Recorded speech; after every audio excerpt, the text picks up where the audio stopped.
Hey guys, how's it going? Welcome back to Drinks and Dragons. It is your favorite co-hosts, Lucas and Hazel, Jay, Frogs and Roses. Howdy. We're back. Another week, another episode, another fun conversations we get to have that trail off into ADHD-ness. But first, today we are drinking. I don't know if that even picked up. We're drinking Toppling Goliath Caramel Apple Fandango. We've already had this before, not recently, but we've had it before in the past. I've actually worked closely with them before. They're out of Iowa. I don't know how to pronounce the city, so I'm not even gonna attempt to. But they're out of Iowa. They do a lot. What is it? I think it's Decorah. It's brewed in beautiful Decorah, Iowa. Probably. But they do a lot of amazing stuff. I've worked with them closely in the past couple of years, just because I love what they do. They make a lot of sour beers. If you guys don't know what a sour beer is, basically how it's fermented is wild. They don't have any filters, so everything gets inside of it, and then they filter it out afterwards. All the flavors get in there. It sounds really gross, kind of is, but honestly, the finished product is amazing. And again, the owners are nice. The representatives, representatives are super nice. They're honestly just amazing people. And Jay, I know you've had Toppling Goliath before. You've had their sour beers. Yeah. This is their Fandango. This is their Fandango series, which is basically their super sweet series. I know they had a strawberry one. Since fall's coming around the corner, they have a caramel apple. It's so sweet. Also, I believe this one specifies, even says unfiltered beer. Sediment is normal. Yep. Enough of me yapping about beer. It's really sweet, but it is sweet. It tastes like caramel apple. I love caramel apples, so of course I'm gonna like this. Enough of me yapping. Jay, how's the week been? You know, it's been a week. Lots been going on in life. I would say, just lots of ups and downs as per usual. The game's the game. The game is the game. And speaking of games, so based off of the recent polls, seems like everyone's pretty interested in us playing some Baldur's Gate on the channel here. So we're definitely going to be getting that started and recorded soon for you guys. We'll probably run whatever run it happens. Maybe evil, maybe good. We haven't really discussed that. Might whatever just be we decide. Play it by ear. Yeah. But yeah, that will definitely be showing up. Maybe some other games as well. Baldur's Gate will probably be the first we'll start keeping the track of TTRPG concepts, that topic. And so that'll be a big part coming up. Big fun things. Planning soon. So soon. TM. Soon TM. Next week by the earliest probably. But we'll just play it by ear. I've got a lot to do this week. I just want to point out how smooth that transition was from you. Holy fuck. I don't know why. That was sick. You went, the game's the game. Speaking of games, bro. Yes, Do you got smooth. a script? Like, for sure. My script is perfectly smooth, just like this caramel apple Fandango from Top Goliath Brewing Company. Sponsored. Absolutely not sponsored. Unless not sponsored at all. We just like it. So if you like it, get it. I'll email this to them. I'll email this podcast to them. Sponsor us. Hit us up. We're not sponsored, but if you want to sponsor us, we love you guys. So we don't even want money. Enough goading and self-reflection here. We're just so anyway, we're talking.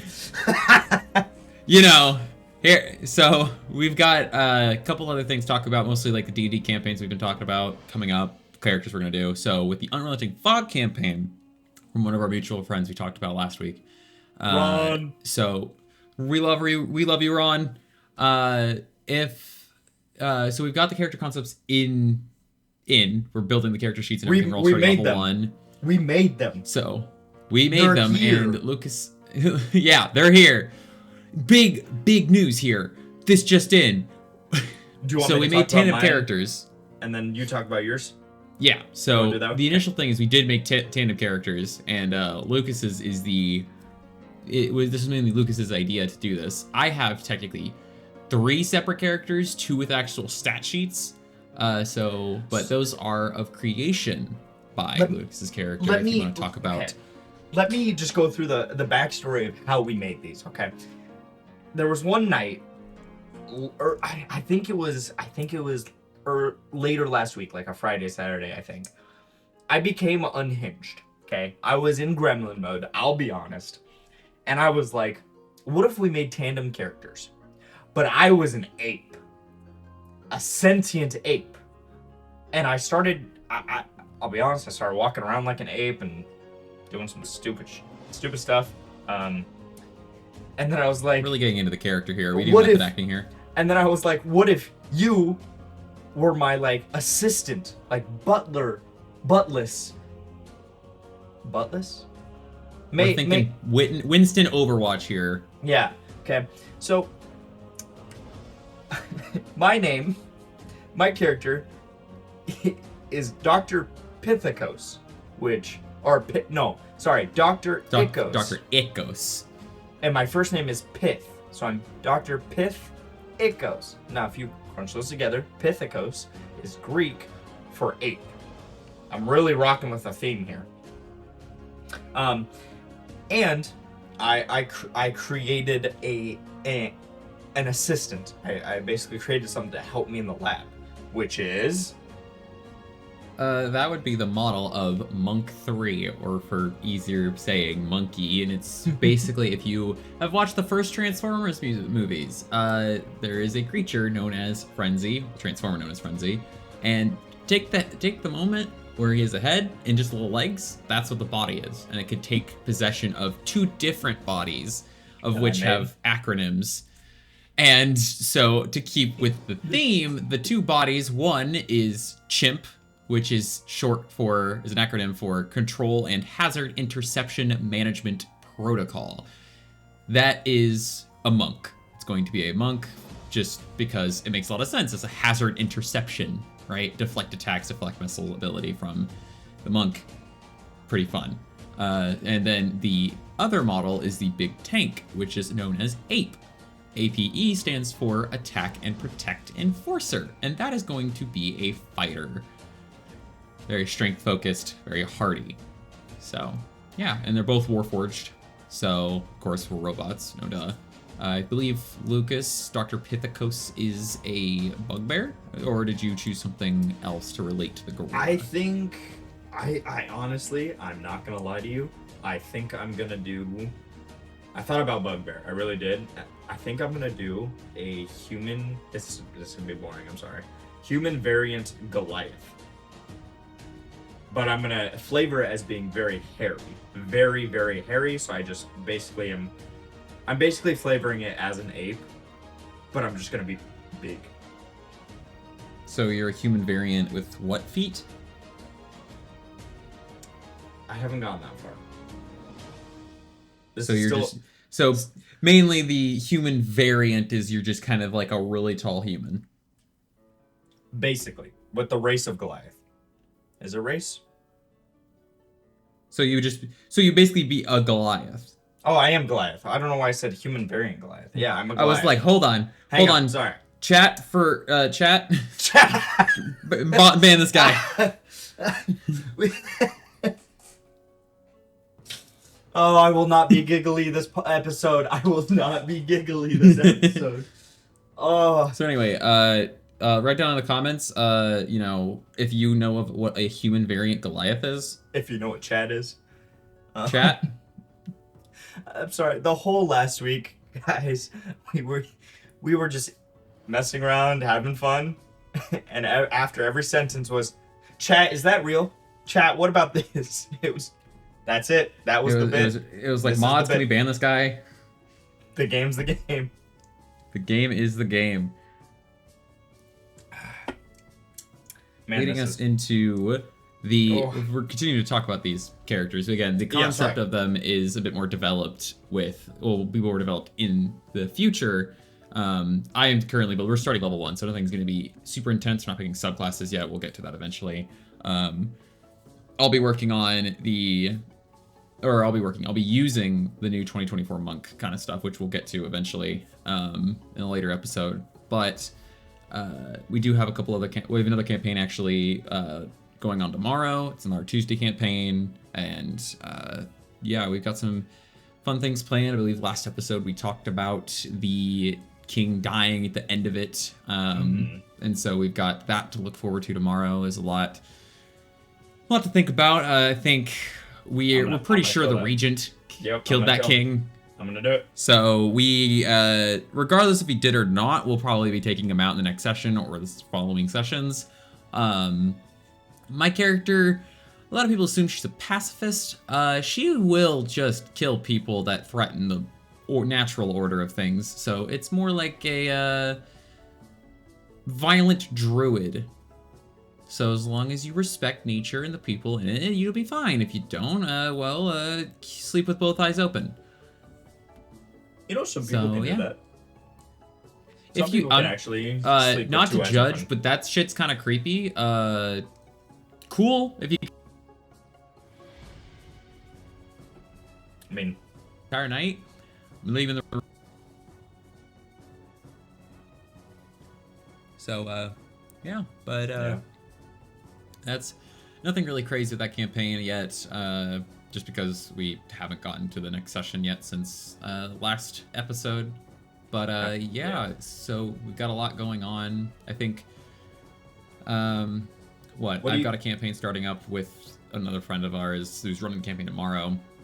But that's going to be introducing some new beginner people. So I didn't get invited. I'm a little upset. I'm not gonna lie, but it's fine. You know? To be fair, it is literally just both. So it's including my partner and his cousin and his cousin's friend, and they're all brand new to D&D. So we're just kind of co-DMing, where we'll just kind of swap off every one-shot quest sort of situation where one of us will create a quest line for the characters, and then we'll swap off DMing once that quest is finished, and just kind of keep doing that just to introduce the new people. It'll probably not last that long, but we'll see where it takes us. And of course, if people don't like it, then we can stop it. But if we do like it, it's a good introduction. So I have no idea what my character's going to be in that. I think Levi's considering fighter. I'm not sure. I know my partner is going to play a Kenku Battlesmith Artificer with an Archaeopteryx Steel Defender. Sounds like a bunch of mumbo jumbo, but basically, raven person. Yeah, like a flightless raven person that has a robot dinosaur as their companion. So very unique, very interesting, but she's creative to say the least. So. And I know she's listening to this, so love you. But yeah, so we've got also, I believe Claire is playing Levi's cousin, and they're playing a Soul Knife Rogue, fairy Soul Knife Rogue. So very, very interesting there. For those that don't know what a Soul Knife Rogue is, since it's relatively unused subclass, it is just a rogue that basically could summon psychic daggers from thin air. Pretty cool. It's a pretty cool function. It's got psychic powers and stuff, so I like it. It functions very similar to the Psy Knight fighter, but yeah, I don't know how good a subclass that is. Haven't really done much with it, so. But yeah, so that leads with considering just D&D. Those are all the campaigns we're kind of working through. And so yeah, that leads us into the no. That leads us into before. No? Hang on. For the tomorrow campaign. Because we've harped on it on my campaign of what your character wants to do in my campaign. Kind of, without spoiling it. But as two players now, we don't have insider info, right? What do you want your character to do? What is your goal in this campaign? in the Tomorrow campaign, the one where you're playing the druid that can clap back, and I'm playing Ranger, Aegon. but like Sorry. heavily druid. Ranger with druid themes. Tomato. But Sure, yeah. What's the goal? Like, you know, Well, what are you looking to get out morally of this campaign? Because every single character that you've had has died. Every single character I have Played finished has died. Well, yeah, I guess in theory, if Whether that be the campaign ends or you just die. You genuinely, other than the first ever campaign I was in, the 2.5-year 7th Sea campaign that I've mentioned before, that character didn't die, so that's cool. But that was my first ever. Every other campaign that's finished, the character has died or disappeared, quote unquote. So that usually ends up happening. What? No. I have no idea. Are you hiding bodies in the closet? Skeletons in the closet. Oh, that's crazy. Anyway, the character herself, I mean, she's just kind of looking, she's a nomad. She's kind of exploring, looking for new experiences and traveling. And now that she knows that there's like this hot, tall Azamar that's locked inside of her amulet through an ancient curse, daughter of a god, she's kind of hoping to free her permanently, get her away from this curse. And that's kind of her main goal, is to free her, let her live her life. Are you looking to get with her? Oh, yeah. The whole point is definitely the romancing aspects. The whole point. The whole point of it. The whole point of this character is to just romance hot women. The game's the game. So, yes. Yeah, Sylvia's polyamorous, pansexual, just loves everyone, like Halsin from Baldur's Gate. Yeah, but at least Halsin's cuddly. I don't think I could cuddle a 4'5". 4 foot, not even 4'5", just 4 foot. Oh yeah, 4 foot little she-demon. I'm not a demon. I'm an angel. What do you mean? Aegon thinks you're a demon. Sometimes the what thinks I'm a demon? Aegon thinks you're a demon. Remember? Well, yeah. Aegon also is. Aegon's also different. So you know. Built different. That's for sure. Yeah, your strength is shit. Roll Tide. Anyway. Roll Tide. Yeah. So. Game's the game. That's kind of the whole point of the character. Nothing really that interesting. Aegon probably has a bit more of a diverse and seasoned history as a character, as well as a future with the character. So I hope you realize I'm not kidding when I say this. I probably have a 3-page background that I made up for Aegon. 3 pages. I made like 3 paragraphs. Yeah, fair. So our DM said our DM has a history, and this is no flame, but has a history of doing a campaign for like 3, 4, 5 sessions, and then doesn't want to do it anymore and ends it. So literally the name of the Discord is "Give me one more chance." So I said, okay, one more chance. I'll make one of the best characters I've ever made, and I did. I slammed lore. I slammed this, excellent that. So I swear to God, and I know he's listening, if this ends, sleep with all 3 eyes open. Bro gotta get his 3rd eye. Like the Doctor Crazy. Strange, like on the forehead. Oh, but no. Yeah, sure. Aegon's whole purpose, to sum it up, Aegon's whole purpose is defeat Tiamat. And you might be, oh, that's so simple. Yeah. But how do we get there? It's all about the journey. Anyways, okay, now we can talk about it. I just wanted to talk about Aegon some more because I actually really love that Thank character. you, listeners, for listening to us rant about our characters. We Roll love our Tide. characters. This is D&D after all. And we have ADHD, both of us, so, you know. We're all sad, ADHD, and/or autistic, and/or queer individuals. So. Hey, don't you diagnose me. And/or theater kids. What? I don't diagnose nobody. All right. No. So, okay. speaking of total, I'm not even a third. you know, You know who needs to be able to diagnose people? Doctors. You know what doctors have? Knowledge. You know what else has knowledge? Wizards. And that leads us into the next section. Sponsored, but no, I'm kidding.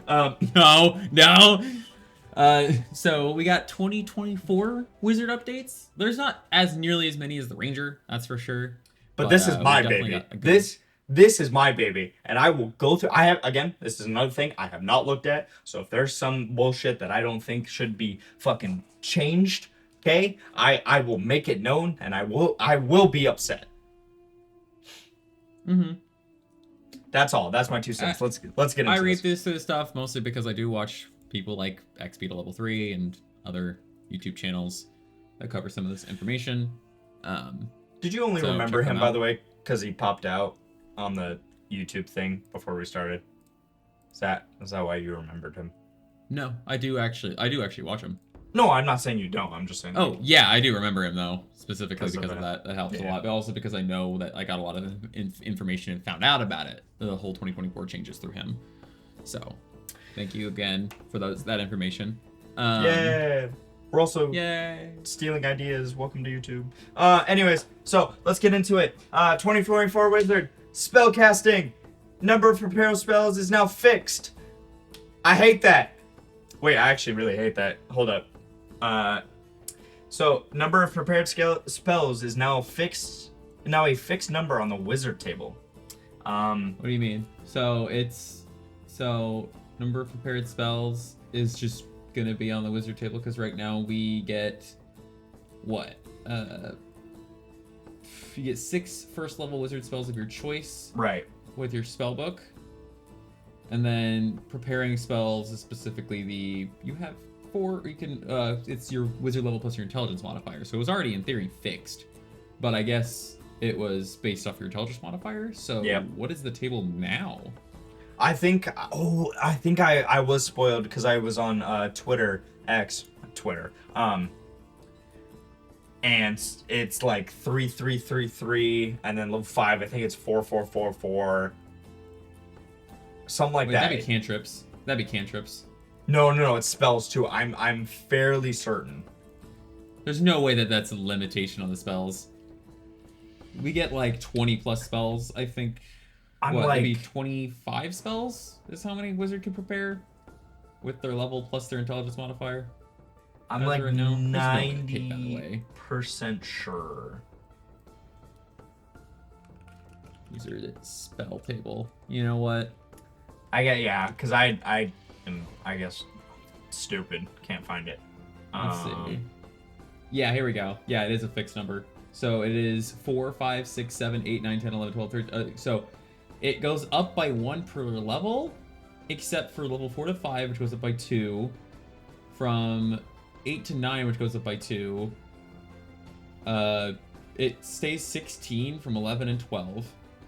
And then goes up from 19 to 21 at level 16. And then it goes 21, 22, 23, 24, 25. So it's 4 to 25 spells is the prepared spells table, as of what I see here. Cantrips is the 3-3-3, 4-4-4. So they get their 4th cantrip, though, at level 4. 5th cantrip at level 10. So I think I still hate that. Because right now... What's wrong with it? Because right now you get 6. Yeah, you're starting at 6, I guess. Yeah. You start at 6. No, like... Yeah. And that doesn't... I believe, right? That doesn't include your cantrips. So it's their actual spells. Yeah, so you lose out on like 2 prepared spells at the beginning. Yeah, and as a wizard being only basically spellcaster, you're basically losing out on your class. I hate it. A little bit, yeah, but you gotta look at it from the perspective of like it's limiting. Wizards are already really good. I understand, but it's D&D and we're limiting again. I don't know. I'm a hater. I don't know, man. I think the idea of it's like a simplicity sort of situation of preparing, like, oh, how many spells can I prepare now versus, oh, this is just how many spells I can prepare at this level, period. I think, yeah, it's a nerf, obviously, but I do think there's like that clarity aspect for newer players. No, well, I understand for newer players, but The game is not the Yeah, game. and you know what you could do? You could just prepare 6 spells anyway in your campaign. Who cares? Yeah, true. As long as honestly. your DM approves it, who cares? Fuck them. What else can you do? Level 1. You can replace 1 cantrip each long rest. I like that. That's pretty cool. I think you were already able to do that, though. No, you weren't. I don't think so. No, you weren't. At level 3, you Is it could... level 3? You can get cantrip formulas. When you finish a long rest, you can consult the formulas and replace the cantrip. So Yeah, so before you had it to was level every up. long rest at level 3. So now you get it just level base 1. level. Okay, I like that. Spellbooks can be used as spellcasting foci. Yeah, foci, whatever. It's just any of the focuses. To be honest, I already did that. I know you were supposed to have I don't really know like what they assumed what it was. I think it was literally specified that it was like, this is you have an arcane focus or a component pouch, so now your arcane focus is your spellbook. Clarity. Yeah. Yeah. Okay. I don't hate that. For now. Backing up your spellbook is faster and cheaper. So duplicating spells. Say your spellbook were to get burned and you don't have one anymore. And you can have a backup of it. Yeah, okay. Yeah. Ritual casting has been removed from spellcasting. Classes can now cast any prepared spells with the ritual tag as a ritual. Oh. So basically there's a no weird more... specification. Because I believe it was rangers that don't even have ritual casting or paladins that have ritual casting. It's just they have it, but it still has the ritual tag. So now it's just if you have a spell with a ritual tag, you can cast it as a ritual, period. Which I think is just better. It's overall buff for ritual spells, but I think it's just also clarity. I thought it was weird that only like certain classes cast things as a ritual. I'll be honest, I like all of it except the number of prepared spells, because that one just feels like I'm being limited as a wizard in D&D. Fair enough. But let's see, ritual adept functions the same. We have to think about it from a number of prepared spells. If you look at level 1, it is still less, but you still have 6 known spells. Yeah, so they're just not 6 known first level. You would be able to get your first level would be 1 plus your intelligence modifier. Mm-hmm. So in theory, if you're playing like, I don't know, like point buy or something, then you would get up to +3, which I guess is still 4. But if you're rolling your stats, then yeah, I guess it would be less because you should be getting 6. Yeah, it'd be less. Yep. It's fine. But, just to clarify, prepared spells versus known spells. I'll be slightly upset, but whatever. Ritual adept functions the same as ritual casting, but these rules now are housed. Oh, so it's just clarifying rules. Yeah. Okay. Cool. Scholar. Wait, did they change? Go ahead and you want to scroll down to the 2024 Wizard Class Features Overview, where it says the whole explanations. Yeah. Sorry. Wizards have been can gain expertise in one of the following skills that they're proficient in: Arcana, History, Investigation. So it's just gonna be. I mean, if you're a wizard, it's always gonna be Arcana or Religion or History. Not always. I mean, think about it. If you're playing like a wizard, 90% of the time. Yeah, I mean, Arcana is like the typical, you want to be able to identify things or whatever, but like you have Investigation, right? Like that's a useful thing. It's intelligence-based. Right. Medicine could be useful. There's all these different things, but yeah, I do think Arcana, History, Investigation are probably going to be like ideal for most cases, unless you're like some sort of like clerical wizard. What did they do to my subclasses? No. Hang on. Wait. I just looked. It's now level 3 instead of level 2. So I don't get... Okay, hang on. Let me read this before I blast away. Wizards can now pick their subclass at level 3, but an extra level of study has paid off. Their Savant features now allow them to access access to 2 free level 1 and level 2 spells of their associated school rather than reduction of cost and time when copying new spells. Interesting. So now they just get free spells off the bat from that. And the new spell piercer also allows them to add a spell from their chosen school to their spellbook each time they unlock a new level of spell slot. I see. So every 2 levels they would get an additional spell. Okay, so what I'm seeing is you no longer are picking a school. You are picking one of the 4 subclasses. Which includes the different schools by abjuration, divination, evocation, and illusion. No more necromancy. That was like my favorite one. I'm kind of sad. It is what it is. The game is also can't do war magic anymore. Or blade singing. Or blade singing. Yeah, we were or graviturgy, or chronology, or conjuration, or enchantment, or or the scribe's wizard, or transmutation. Again, it's limiting. I'd never like something in D&D that becomes limiting. I understand it's for newer players. You're trying to simplify it a little bit to make it easier. However, when you've been in the game for long enough, the game becomes the game. I need to stop saying that. Holy fuck. You do. Sorry, viewers. Nuts. Game's the game. Okay, so I mean, I'll probably read these. I don't know. At level 10, you can gain a new feature called Spellbreaker, which... Wait. So, Abjurer.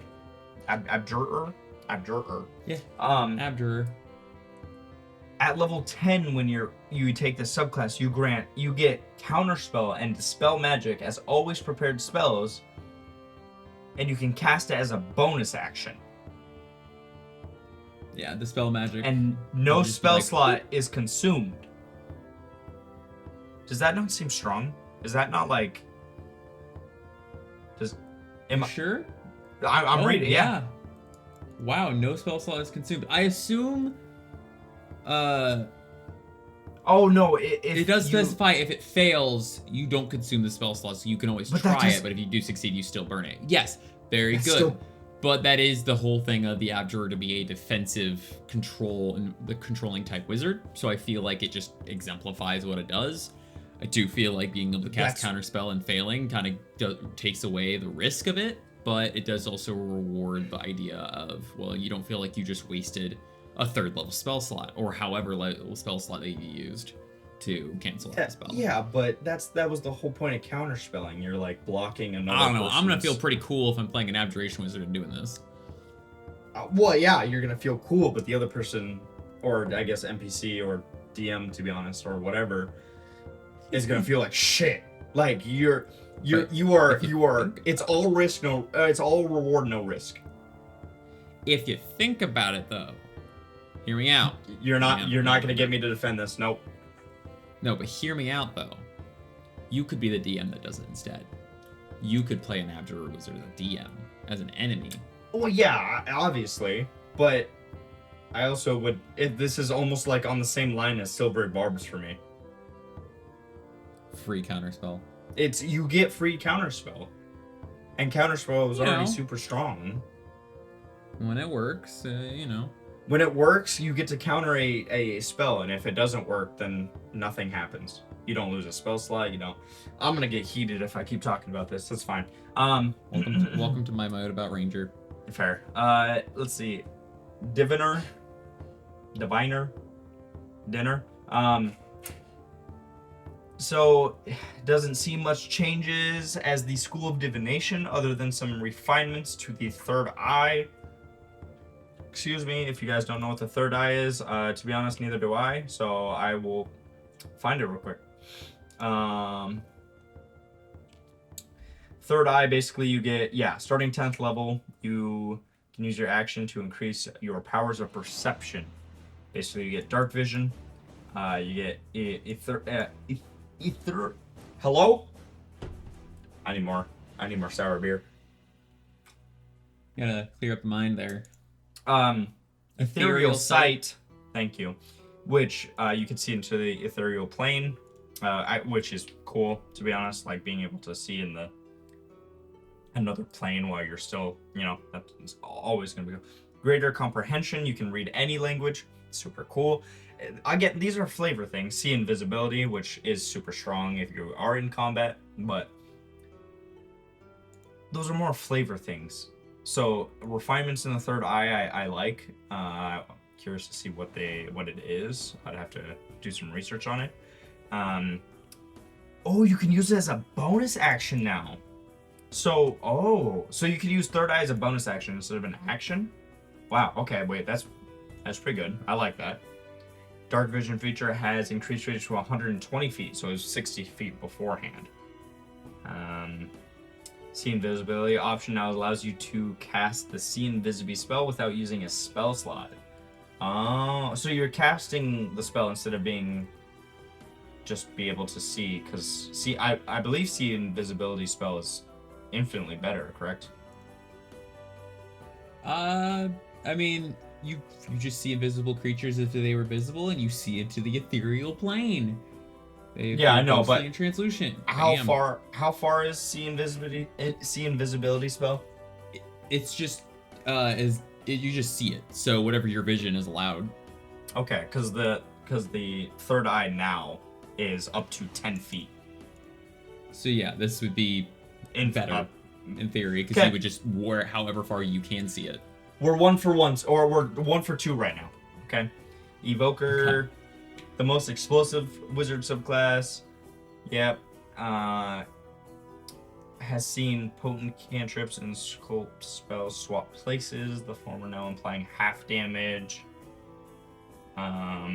So it's largely unchanged from the School of Evocation, other than. So, to clarify. Oh, I see. So sculpt spells used to be you can make it so people are automatically succeed their saving throws. Yep. Equal to a number of 1 plus the spell's level. You can choose them. When you cast an evocation that affects other creatures that you can see, you can choose a number of them equal to 1 plus the spell's level, and the chosen creatures automatically succeed on their saving throw against that spell and take no damage if they would normally take half damage on a successful save. So, that is now a 6th level ability instead of a 2nd level. Or I guess in this case it would have been a 3rd level, because we're getting our subclasses at 3rd level here at Wizard. And Potent Cantrip now allows it so when a creature succeeded on a saving throw against your cantrip, the creature would take half damage, but suffers no additional effect from the cantrip. Yeah. So in this case, now applies. So Potent Cantrip, then the former now applying half damage on missed spell attacks as well. So if you were to, which is, when you think about it, very good because it's a cantrip. So if you're using Firebolt, you're guaranteed at 17th level when it does 4d10 damage to deal at least 2d10 fire, guaranteed. So not, obviously insane, but if you go to the idea of this is early level here, right? You're getting this at level 3, that you can now cast Firebolt, and you are always guaranteed to do at least half of whatever 1d10 is. So. That's pretty good. Well, okay. Pretty We're good. 2 for 3 so far. Guaranteed damage. We're 2 for 3. That's, if Illusionist is good, overall, 75% is passing, I think, in school. You're not happy with it, but the game's the game. You're still passing. Illusionist. I gotta stop. You gotta stop. I can't. The game doesn't stop, so I can't stop. You know what I mean? Listeners, I've been saying this all day. I'm so sorry. On behalf of us, I want to apologize for absolutely fucking nothing. The game is still the game. I'd like to apologize on behalf of the game. True. Anyways, Illusionist. The first thing you'll notice is improved illusions, which absorbs improved minor illusion and includes new benefits, and now allows you to ignore verbal components with illusions. Wow. Okay. I like this. At level 6, get to get the new Phantasmal Creatures feature, which grants Summon Beast and Summon Fae is always prepared. So basically they're just giving it more, is what I'm reading. Yeah, it's just giving Seems like, I mean, more Illusionist love. is pretty cool, but overall not Didn't do crazy. It just anything. makes their illusion stronger. So you really have to role play here, use your words really well, just kind of convince, you gotta spell out the scene. So, but that's always been what illusions have really been, because it's a perception thing. So 3 for 5 or 3 for 4. We'll take it. You know what? I'm not happy with Abjurer because that seems very, very strong with no risk. But the other ones I very much enjoy.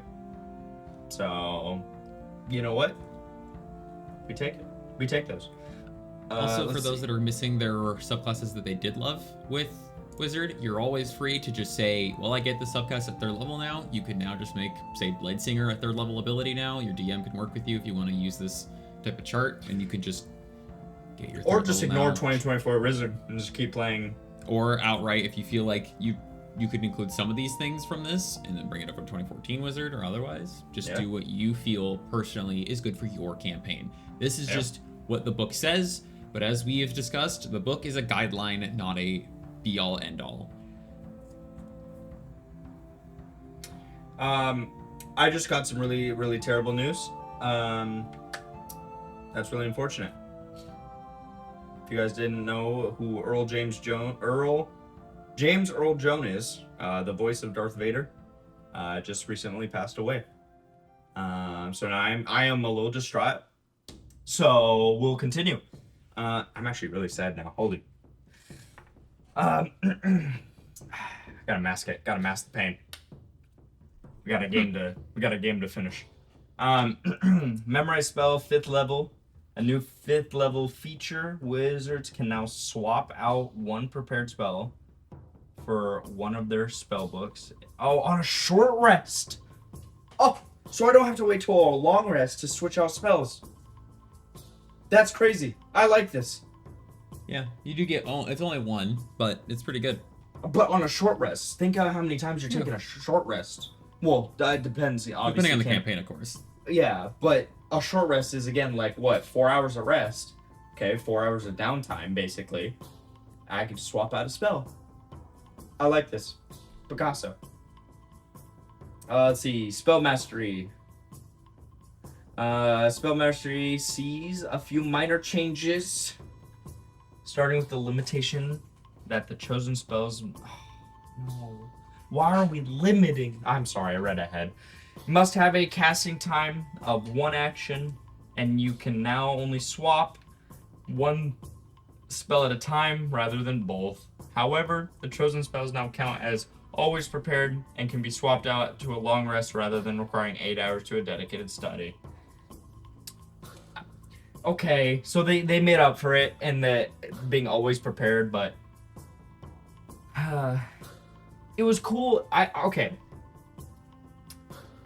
I don't love it. I don't hate it though, because using the requiring 8 hours to dedicated study, I took that as a roleplay sense. I was able to roleplay me studying it and being able to kind of connect with some other players or connect with certain NPCs that were in campaigns, and I used that as a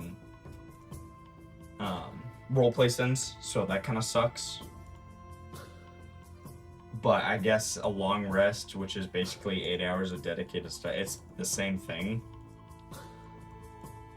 But I gave more food for thought for the DM. I don't know. That's just my opinion. But I don't know what you think of this. I assume the clarification of long rest makes it a little bit easier for time reasons, because you think about it from you cast it without expending a spell slot when you have them prepared. If you want to cast either spell at a higher level, you must assign the spell slot as normal. Right. 8 hours of study is not considered low activity that would constitute part of a long rest. So overall, it is one of those things where you don't have to use your downtime. But we also have to look at this from this perspective of most players, and by most, I probably could assume about 95% of them aren't going to be playing to the level of 18. So, It's very rare you're going to be at a point in campaign that it's going to result in this being applicable to you, but in the sense that it is still a slightly better, I would say more so a quality of life buff, more than an actual like, oh my god, this is great. Yeah. Actually, the more I think about it, the more I like it. Yeah, it does. Obviously, it has to be a casting time of one action, but it's most like most spells are going to be an action. Well, action, yeah. So, I'll let you. And I do think. What is it? I think the idea of, let's say, shield, being able to just kind of free cast that all the time is really good. You can't do that anymore. But whatever. I think overall, we're not playing at this level of play. There's a lot of going on here. Like, yeah, it's gonna affect some people more than others. All right, I'm letting you read the epic boon. Well, epic boons we've talked about from prior with the ranger as well, but we've got every 19th level, every class gets an epic boon. You can pick whatever you want, of course. There's 12 different ones for wizard, but what they recommend is a boon of spell recall, which increases your intelligence, wisdom, or charisma ability scores by 1 up to a maximum of 30. And when you cast a spell using a level of 1 through 4, so first, second, third, or fourth level spell slot, you roll a d4, and if you roll that spell's level, the slot is not expended. So this is very good to stack with, say, spell mastery, because you're going to have those free castings of a first and second level spell, and so you can cast the third and fourth level spell potentially for free. You have a 50% chance, or I guess 25% chance, to cast the spell for free. So, good. Again, this is 19th level we're talking about here, so these are lower level spells anyway, but there are some niche cases I think that would make that free casting pretty good. With stacking of the spell mastery as well, that gives wizards a lot of utility, a lot of versatility, with lots and lots and lots of spell casting per long rest, and so there's going to be probably a lot of encounters and strong encounters at these levels. I think I like this more than level 20 wizard right now, because level 20 wizard has signature spells. And if you guys don't know what that is, it's you get to choose 2 third-level wizard spells in your spell book as your signature spells. You can always have them prepared, which is nice, don't get me wrong, very nice. And they don't count towards the number of spells you have prepared. However, when you use them without expending a spell slot, you can't do so until a short or long rest. So you basically have 2 free third-level spells that you can only use once each. And you would still for clarification, you still do get this. This what we're reading here is specifically what is new. What was so previous it's not for replacing. wizards. This is still part of it. So signature spells is still a thing. I misread it. Arcane Recovery is still a thing. So these are things that is just editing, second to third level subclasses now. There's the spell mastery has been somewhat edited. Cantrip formulas is now a core part of the class at first level. But overall, you still get signature spells from wizard. That's still the main part of it. Well, now I don't even want to go level 20. I just want to reach level 19 and call it a day. Because level 20 is just useless, in my opinion. I mean, I think it's good. Kind of. For 20th level, I just basically fought once at third level without expending a spell slot. So I guess you get a 1 free casting. Well, it's short or long rest, but you get 1 free casting of Fireball per short rest. And as we know, there is no good wizard spells except for Fireball. We talk about Fireball, only Fireball, just Fireball, just Fireball, just Fireball. We should do ASMR. I don't know about that one. Viewers, leave it, or listeners even, leave it down in the comments if you want us to do some D&D themed ASMR. Please say no, we don't want to do it. But if you do really like it, we might, sure, Lucas might. But as I think I have standards. God damn it. But yeah, so that's, I think, the 2024 Wizard is, I think, overall a buff. I think there's a lot more versatility, a lot more access. I don't like limiting the subclasses, I think. I know it was overall a buff because they made them pretty good. But I want to be able to, if I really want to, play a Order of Scribes Wizard, I want to play an Order of Scribes Wizard, right? I know I can revert and stuff like that, but this is the new rule book, so I'm basically basing my assumptions off of playing off the new rule book. I know, but I just don't like limiting stuff like that. Because wizards, I mean, you think of wizards, what do you think of? Crazy powerful spellcasters in robes and a hat. Well, I think of media. What do you think of media-wise? Merlin. Merlin. Was Merlin limited? Gandalf definitely wasn't limited. Wizards 101, do you know how many schools are in there? Yeah. And then we look at fucking Harry Potter, but we don't. I don't know. Talk about that here. We don't fuck with Harry Potter. Budget at Star Wars. Anyways, I grew up with my Harry Potter, and I will confidently say, there's better wizard media out there. Like Merlin. The Merlin show, by the way, phenomenal. Anyways, moving on. Also, by the way, this completely gets rid of archived Unearthed Arcana. Yeah, which you have to understand from an Unearthed Arcana perspective, a lot of this is just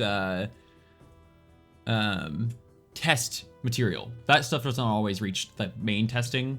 It's all like play test. So but I think you gotta think though they will still have UA, right? Like Unearthed Arcana will still be a thing of this new book, but and that goes to the idea that like you can homebrew whatever the fuck you want. If you want to play with something, you play with something, make it. And speaking of which, you can play with our new Battle Mage class soon, as we continue to review a lot of the documents. So, True. There's a lot of you can make whatever the hell you want for your campaigns. Unearthed Arcana just might give you some ideas. That's all it really is, and you can still, as we know, this is still D&D. You can make this cross or backwards compatible. You can take some ideas from this and bring it forward, or bring it back and take some ideas from 2014 and bring it forward. So, you said this was D&D, and I instantly thought, yeah, you can be a gnome barbarian if you really wanted, bro. Like, go for it. Yeah, you could. You could be a gnome barbarian. There's a lot of fun combinations. I think I'm most sad though, because necromancy is gonna be gone.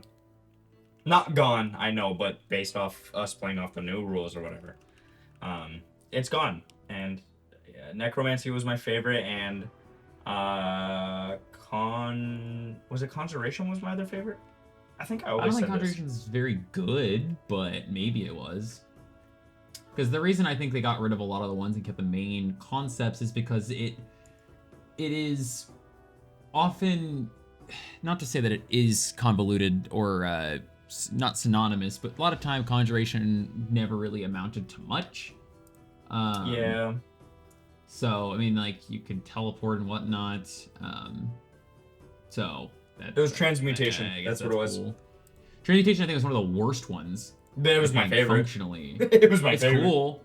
No, but yeah. I think that's one of those things is they get rid of the ones that didn't really have much of an impact as a subclass. Which makes sense. You can now still get transmutation spells and still use them as an abjurer or wizard if you want. You're just not going to have any special benefits for using transmutation spells as a wizard. Also, war magic. Or abjurer or evoker or otherwise. What? War magic makes me sad. They're getting rid of. Yeah, war magic's an interesting one because it turns this. You just get a shit ton of AC as a wizard, right? Like you just become full tank. Very cool. I think blade singing is a big one that takes it away because that was such a unique subclass. It was such a unique wizard. Yeah. So if you want to have some sort of blade warrior wizard kind of situation, you should pick up our new battle mage subclass or class. Shameless plug. But yeah, the idea of playing that like spell sword was kind of big with Blade Singer because it's a very cool concept of how they became a spell slinger or a spell sword. For sure. In the idea that it was like an enchantment of blade and song, right? Like an elven culture.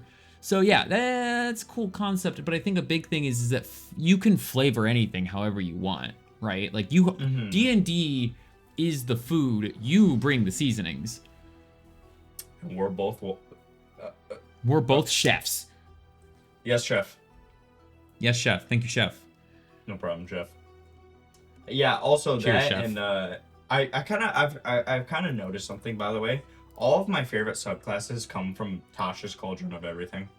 I've kind of noticed. Tasha's really did add a lot of good things. I think Tasha's was kind of one of our biggest, one of the biggest releases I wish it was of our. D&D to really add a lot of good things. Oh, for real. But, you know, obviously it turned Ranger into something good, right? Like, that's what we're all here for, Ranger. We love Ranger in this household. We don't talk. Well, Tasha's is Tasha's. We can keep. I'm gonna keep using Tasha's. This 2024 Ranger can suck it. I don't care. Just because they get a couple extra skills, that's it. I don't. The Hunter's Mark is a core part of the core part of the class, I guess. Neat. That's awesome. You know what I'm gonna do? Make that part of the core class anyway when I'm running Ranger. So, you know what? Next campaign, I'll allow Silvery Barbs. By the way, I've decided. All right, bet. You know what next campaign I'm using? Silvery Barbs? Silvery Barbs. And you know what I'm playing? An Abjuration Wizard. Blocked. Oh, sorry. God. You can't stop me. It's also an enchantment anyway, so it's not like Abjuration, like counterspell, does spell magic. It's an enchantment, but still, it is also first level and it is a reaction. Unfortunately, for some reason your hands get cut off and you can no longer cast spells. Oh, that's funny. Silvery Barbs is a verbal component only. Some reason your mouth gets sewn shut. I don't know what happened. That's crazy. There's a rock next to me. I'm gonna cut off the stitches. Ugh. Okay. Somehow you die. Somehow you bleed out from your wounds before you can even talk. Like, I don't know what's going on. That's crazy. Anyway, that's Wizard 2024. Honestly, I'll be honest, they changed a lot. They changed the subclass. Well, not a lot. They changed the subclass mainly. So now there's 4 subclasses. Overall, they made it better. Still a little mad about Abjurer, but to each their own. But overall, honestly, I do think they made it more user friendly for sure, because a lot of people's biggest gripe from what I've seen, and it was my biggest gripe for a long time, was being overwhelmed by Wizard and trying to play a Wizard, because you got so many spells, you have to keep track of this, you got to, you know, so I like it being like, I understand limiting, you know, how many spells they get on the Wizard table. Give me 95 spells, man, like with the old, not actually 95, but give me all my spells back. It's even funnier is because from a perspective of 25 being the maximum prepared, that is the maximum prepared anyway. If you had 5 intelligence and 20 level 20. Yeah. So unless you were able to get certain enchanted items that broke the level cap.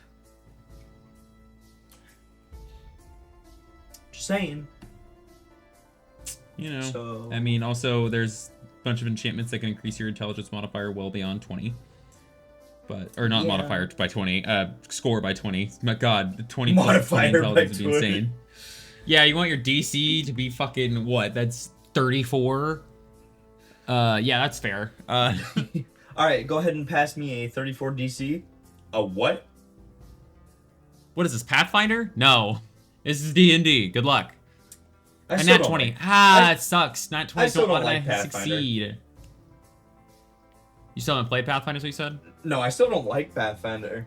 Oh, still don't like it. Yeah, I think, for me, I think there's a lot of cool things from it that I like to pull into using D&D for the simplicity's sake, but there's just a lot of numbers in Pathfinder that kind of are a little too much for me, and there's a reason why Pathfinder has the Mathfinder tag. Now, those that do join Pathfinder, I'm glad that you can figure it out and works for your brain, but every time I've played Pathfinder, somehow my brain just starts to melt.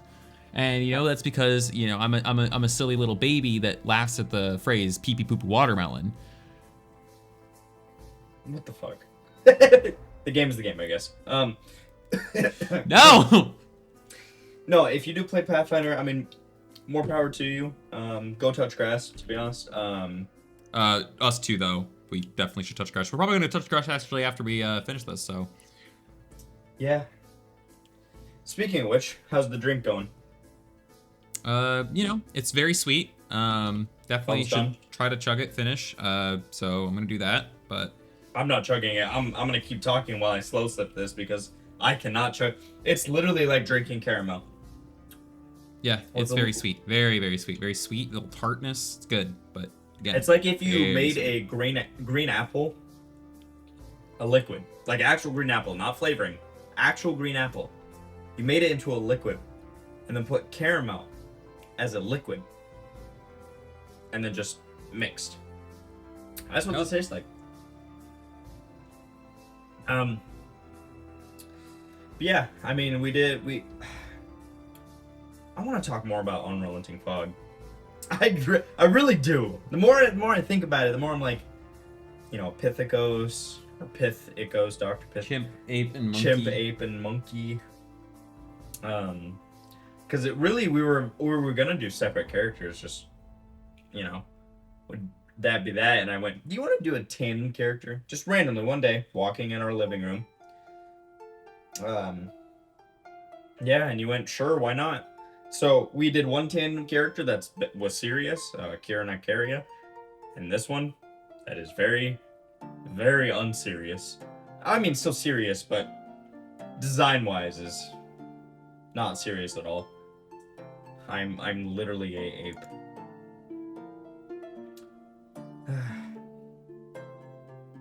Yeah. Oh, Renaissance is next week, right? Renaissance Festival? Yeah, that'll be next Sunday when we're going. Oh my god, I completely forgot. I don't know how, since we've been talking about it so much. Not even next week, it's in 6 days. 6 days. And my girlfriend is joining too, finally. She wasn't going to come, but now she is. So it'll be fun. We got a bunch of other friends that are coming along, so we've basically got a full party. Yeah. Literally, D&D adventure. Who's the DM? Who would be the DM? If we run a D&D with the amount of people that are coming on this, I think I would blow my brains out, I'm not gonna lie. Okay, so I'll do it. I'm not. I'll be fine with it. But you got your outfit planned out, right? Or are you... Yep. Full cosplay, all makeup and everything. You got that. Good. Alright, well. Do you want to end it here? It's kind of short. Yeah, short. Last episode was also about this long, so sorry to you listeners, but we're gonna give them more. Talk about next episode, nope. Campaigns, stuff like that. We're not ending. So. Really? All right, listeners, we're continuing. Fuck it, more content. We got nothing to do anyways. Oh, you know what I do want to actually? Since we're gonna play a new Baldur's Gate run, or Baldur's Gate run in general, new one for us. Patch 7. What do you think about it? Yeah, so the mod tools, I haven't looked at it yet. I don't really know how to code, but it is a very cool...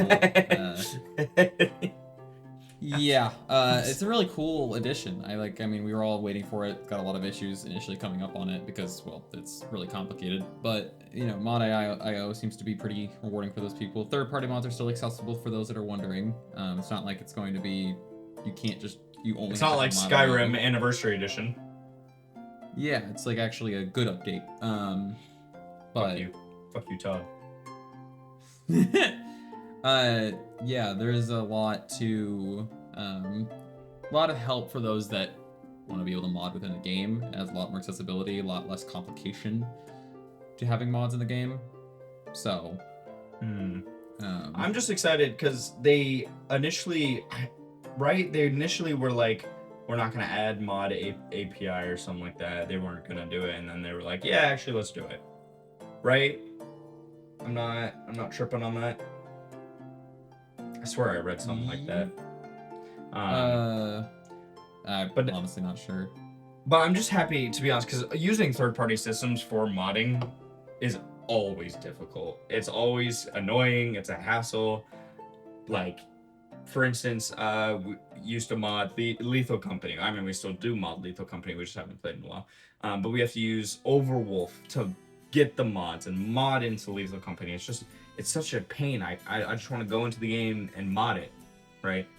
Well, now we can go into Baldur's Gate, look at the mod page that's on the main page now, and go scroll through the mods that are available.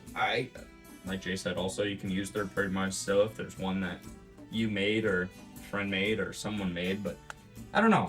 I like it. That's weird. A development company that listens to its audience and does what the audience wants instead of just pushing out anniversary or special editions and has a trailer for a game that was supposed to come out, The trailer came out 6 years ago. Elder Scrolls. Talking to you, Todd. He's never gonna watch this, I'll be honest. It's fine. No, Todd has literally no idea who we are. Yeah, No. he lives in our head rent free. Yeah. He'll probably eat though at some time.